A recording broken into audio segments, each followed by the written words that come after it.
right, so it's done here now. Okay, here we go with Colin in 3, 2, and 1.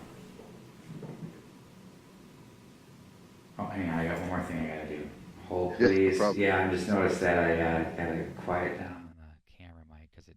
Okay, I have to plug a camera in. Okay, and off we go in 3, 2, and 1. It's another Coach's Corner with Colin Rooney of the Providence Academy Lions. His team now 5-0, coming off another shutout win, 27 to nothing over Mound Westonka. And Colin, welcome aboard here again today. As I'm looking forward to talking about that game that you guys played out last week. And I think that's one we circled as we spoke of being a really good test for your club, and it looks like it was quite the football game. I happened to miss that one, so can you fill us in on what we had happen there at Mound Westonka High School?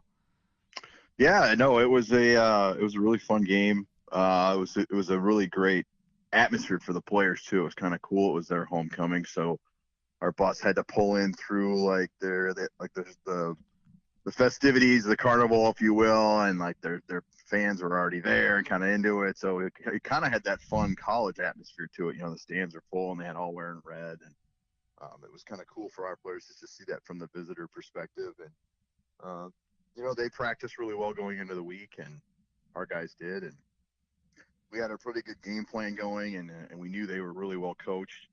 Had a good quarterback and a guy that could hurt us, so the focus was there on just being sound in our defensive scheme, and then on offense we found some places that we thought we could exploit offensively, and them being very coached, kind of try to do some things that were not the norm for us. So changing up some looks on some things, figuring they probably would have scouted us really well. They would have prepared for, seeing certain plays and certain looks and giving them those looks, but giving them totally different plays out of it. I think that helped us kind of jump them a little bit. And then our defense just kind of set the tone, and, we stopped at about midfield in the first drive, and then we took over offensively, went in and scored. And then from there, our safety got a pick six on the second series that we got called back because of a kind of not a very good call on a legal block in the back. But I think that kind of woke them up, like, oh my God, these guys are for real. And then after that, we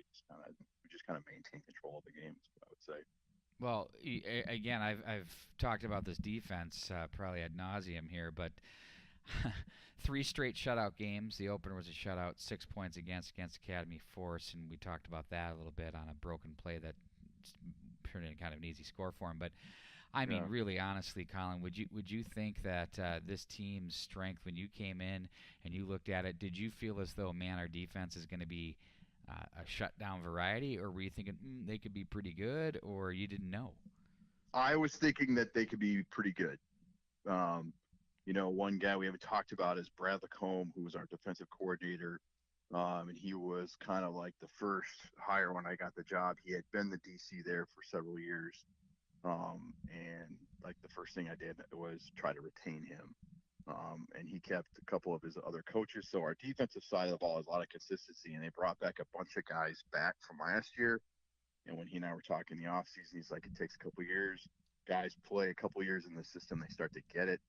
And so you have a lot of guys coming back. And then we picked up 2 players that didn't play defense or play last year, 2 seniors, defensive end Ben Lechtenberg, and then our free safety Bryce Lovchek, who hasn't even played football since his freshman year. But he is probably a Division I catcher. He's looking at Ivy Leagues and stuff, so he's an athlete and just came back out. And Ben was a transfer, so he couldn't play last year. But he's a defensive end, and our free safety already added to an experienced defense. And so, you already have the Jaden Mortons and the Dom Combs and Julian Caven guys playing corner, and now you have these guys.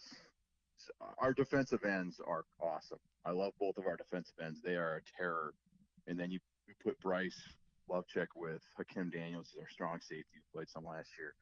And both those guys are like 6'1", 200 plus pounds that can run. And so you're a high school coach. You just hope you get one kid like that to play safety, and I got 2 of them. So just, already strong up the middle. Then you throw 2 defensive ends on the front line, and then both back end safeties are studs, and you just get the right recipe for a pretty good defense. So, Well, and look what it's done for you. I mean, and I think the continuity too with the defensive coordinator with Lacombe is obviously these kids they're older and they've been with Yeah, him. They know what he expects. So it makes your life easier coming in, I would think.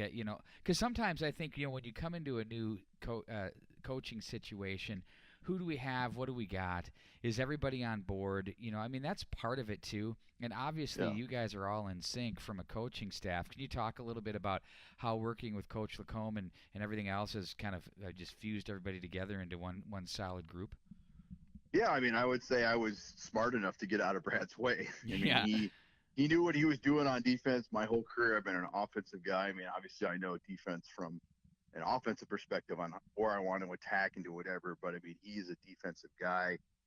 Played defense in college, played some in the CFL. I mean, he knows what he's doing. So, I think some coaches come in and I don't know, ego or self confidence. They feel like they have to take over everything. And I was smart enough to say, Brad, it's your defense, you run it, and he and I talk personnel and stuff like that. I don't want to say it's completely autonomous, but I don't get in his way with calls or you should run this blitz or you should do this. Like he knows what he's doing, and so I let him do it, and that's just good coaching on my part. I think to let the guy let the expert do his job, and he's just been awesome with them. And yeah, he always does a good game plan coming up, and just watching that Mound game, just watching it as a coach and an offensive guy, like his timing on when he wants to blitz and when he doesn't, or when he fakes it. I mean, is really, really good. He's just an instinctive defensive play caller, and I think that was key in the first drive. They had moved out from down to their own goal line and got near midfield, and he brought a delayed blitz, and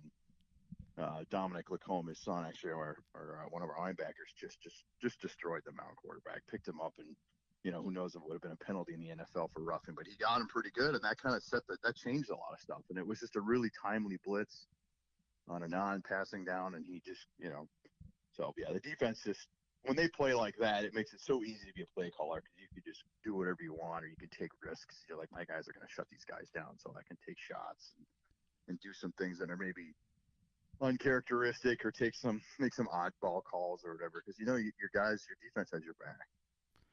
Yeah, and then when you get teams down, everything changes. Yeah, And so they have to change the way they play. And when you have a team like Mound Westonka, you look at them and you say, okay, in the scheme of things, in your world, you're playing teams that aren't part of the section, and yeah, now they are, and they've always been in the mix. They've always been a concern for people, and that's a really good litmus test for you, because yep. I mean, there's some good football teams, but I think when you really get through to the top five, boy, it's a pick 'em from that perspective. And I think if anybody's a high school football fan, they're going to really want to start paying attention to yourselves, to Benilde St. Margaret's, to Orono, to Mount Westonka, to Holy Angels, all of your squads. Am I missing anybody in there that are really players in Yeah, the section? SMB, Oh, the geez. SMB guys. Yeah, Yeah. they're So, 5-0 as well, and they're lighting it yep. up. So yeah, I mean Yeah. that's 5 or 6. So I mean, of all sections in football, even with the big schools in the Class 6, I am narrowing in on this section not just because I'm covering it with you and the other schools, Yeah. but I am. This is by far going to be the most entertaining sectional tournament in the state of Minnesota. Would you agree with that? Oh, totally. I mean, it was already a good section last year and the year before with Holy Angels and Vanille and Orno and Mound. Those are all consistently really good teams. And then they brought SMB in down from 5A to 4 and then bumped us from 3 to 4. And you dropped us into this like scrum of all these I know teams. it's And crazy. whoever comes out of that melee, I mean, I don't know, obviously I'm not scouting and I'm not watching other people outside. That you got some of the outstate teams that are pretty good in 4A, but I mean, if you come out of that thing healthy out of our section, I think you have as good a chance as anybody else to make a run for the thing. So yeah, that's going to be October. The last part of October is going to be really interesting, I think. Keyword absolutely is health. I think we know that Yeah, that's such a critical component. Let's look ahead now to the Governors of St. Paul Johnson. They're 3-2. Are they? I can't remember. Are they a Class 5 team or are they Class 4? They they're used to be 4. 5. I'm Okay, they're pretty 4. sure they're Okay. 4. They're coming off a 41-13 win over Minneapolis Henry. They had their way with the same team that you did a little bit earlier on. This is a district a game for you guys as well. They're 3-1 in district, 3-2 overall. What do you know about the Govs? They're tough. They're going back to my background, St. Thomas. Like I mean, old school St. Thomas Catholic. My brother was in high school. Like that's just tough East Side St. Paul kids. They have some athletes. They're definitely tough kids. Their play is like that. They're very aggressive. Um, last year I wasn't at Providence, but I know they went over there, and what I heard is like Providence got kind of hit in the mouth, and they didn't really recover from it. They lost by 12 or something, but I have in the minute the joy of the Mound game died down. It's like, all right, you got to turn your focus on these guys, and it's you can call it the quintessential trap game too. You just come off a really big win, Yep. and it's like now it's our homecoming. It's like, oh yeah, it's this Johnson or whatever. But I was like, hey, they're 3-2. They know how to win. They had a winning record last year. This is no pushover, and they're going to be physical. And um, I think it's going to be a test for our offense. They're not quite that explosive on their offense, but they held Mound at 12 points, so they know what they're doing. So and then we have to have a good week and a good plan going in against those guys. They're no joke, and they're one of those teams like, hey, you can't take your foot off the gas and go, hey, we've arrived because we beat Mound, now we can coast to the play. I was like, no, you got to double down. I mean, the theme of the week is double down. It's like, take what you did last week and double down on it because you need to do that. So we're definitely not taking them lightly. They're a team that if we don't show up with the right mindset could be in for the wrong side of a bad night.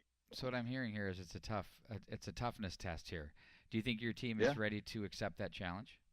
Oh yeah, yeah. I'm not worried about motivating them to do it. I just got to make sure they do it. So, I think our offensive line will be tested again.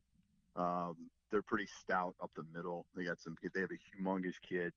Probably the biggest individual player we'll play all year. Plays for Johnson. I think he's like 6'7", 320. He's just massive.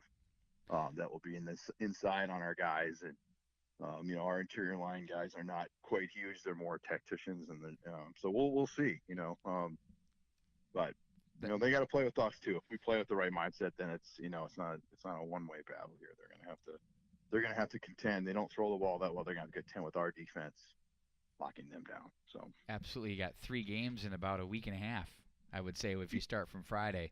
So it's kind of go time, and then the big tournament starts, and it's going to be a lot of fun for your team. And it's this team has been growing too. And I think from what I've observed is you were at one spot when the season opened.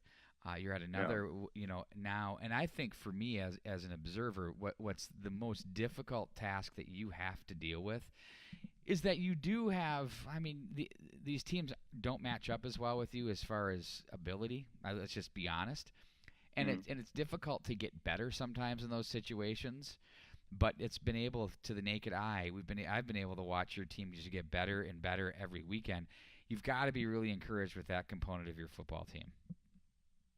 yeah, I am for sure.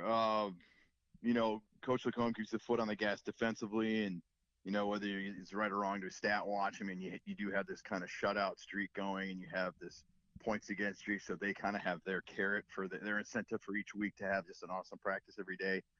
And then with the offense, I'm not. I have like short attention span when it comes to what I want to run, and so I'm definitely not from that Eden Prairie mold of like, well, we just run like 12 plays and that's all we ever have done. Like I am constantly changing and expanding on the offense, and I've kind of learned how to do it without changing the foundation. So you're not teaching new offense, but I love adding a new wrinkle here or there, or week 1 through 4 we're lining up in formation X and running Z, and now we're going to line up in formation X and run play J. It's like that makes it fun, but it makes the kids have to keep focusing. If you're just running the same stuff week in and win out, they can get stale, and they can be like, oh yeah, we've run this play a bunch of times. Where it's like you got to kind of pay attention to learn this and it adapts, and it makes it tough for the defense because they watch the Mound film and go, okay, they're going to do this, and that's not what we're going to do. So And it's building on what you've been doing as well. Yeah, it is. It's kind of. I heard somebody kind of describe it in their own sense, like it's like riffing as a musician. Yeah. Like you start with kind of a bass beat and you're playing, and then they kind of just jam and go off, and it's like everything builds on itself and kind of expands. So that's kind of how I always wanted to be as an offense. And sometimes I was held in by the systems I was in, where they didn't like that. So now I have the kind of the freedom to do that. And, the kids like it, I like it, and it just keeps kind of things diverse and interesting. So, but also forces them to stay on it. Yeah. That's the name of the game. If you're not having fun, it's tough to win. Yeah. I think we all would agree with that. Well, Colin, we're gonna wish you the best of luck this weekend on homecoming. On the lovely campus of Providence Academy, Plymouth, Minnesota, you'll be taking on the Governors of St. Paul Johnson. Your club is 5-0 overall. They're 3-2. We all know about the shutout streak. 3 straight games, only 6 points allowed against so far for this season. 4 shutouts in 5 games. Good luck to you. Maybe you can keep that string running. I think what you're looking for, though, would be a W. Yeah, all that stuff's nice. My goal every week is just get out of there with the W and healthy. So those are the other stuff is gravy. It's like gravy on the meal at the end or the dessert. Totally. But yeah, I just want to make sure we keep our guys healthy, that we get better each week, right attitude, and then we get a W. And that is the name of the game right there. Yep. For sure. Yep. All right, Colin, thank you. Have yourself a great week. Thanks. Thank you.